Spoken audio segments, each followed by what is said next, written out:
Hi guys, hey guys, we're out at our little farm here. This is our apple orchard out here.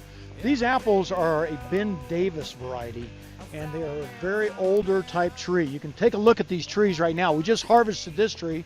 We're over here harvesting this other tree, and you see how well the apples have done. Now, one thing you got to keep in mind when you got older trees like this, you got to keep that root flare very well exposed. In fact, for any type of tree, that root flare is very important.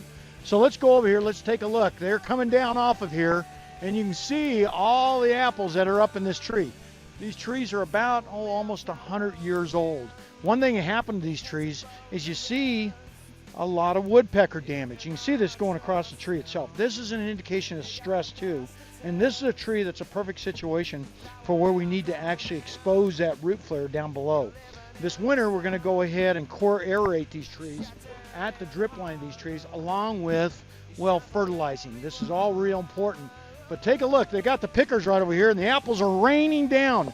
Now, one of the things that this tree is going to do is it's going to produce probably anywhere from 50 to 100 pounds of apples by the time they pick all these apples. Let's go on over here. She's working really hard, hun. How you doing?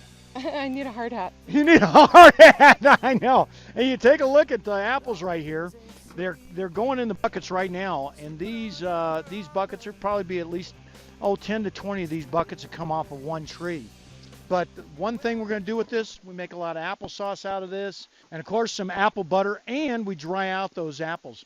The wine that they make is called an apple pie wine. That's from Trident Winery. And what they do is they go ahead and harvest these guys and then go ahead and ferment. Ray's right down here. Ray, tell us a little bit about your apple wine that you make from Trident. Well, what we do is we use the entire apple, we grind it and make a slurry.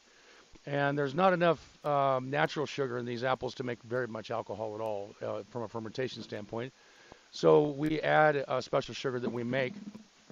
And I also add a bag of organic cinnamon. And while it's fermenting, the cinnamon infuses into the wine.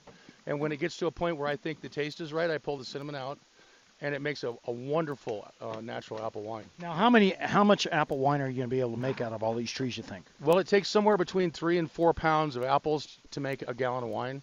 So I have to kind of decide as the winemaker, based on the flavor profile of the combination of apples we're going to use, how much to use per gallon.